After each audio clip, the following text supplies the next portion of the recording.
G'day! If you've got Zorin OS and you're trying to right click on your laptop, so right now, right click it, I'm getting nothing at all. It's not an issue with your hardware. What they want you to do is 2-finger click. So 2 fingers. 2 fingers is the default right click on the trackpad with Zorin OS. If you don't like that and you want to change that, we go into the start bar down here and type in mouse. It comes up mouse and touchpad. We want to go over to touchpad and you can simply change it. You get the choice. Do you want to do a corner push to make it right click?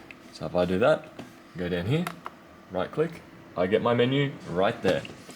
So you can simply change it. But funnily enough, I don't mind the 2-finger click, so I'm going to stick with that for now. Another little bonus tip as well is if you play first-person video games on here while you're using the keyboard, I found that it just locks the trackpad. Turn off this setting. Disable touchpad while typing.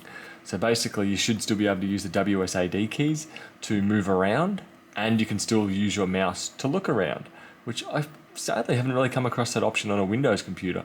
So I think it's called palm rejection, but normally I just see it as a pain. So with that disabled, playing FPS games on here with a trackpad is going to be perfectly fine. But I may have to change it for here to the push corner for left click and right click, or I'll just attach a mouse. But you do have that customizable setting over here as well. Anyway, I hope that helps, and I'll catch you guys later. Bye.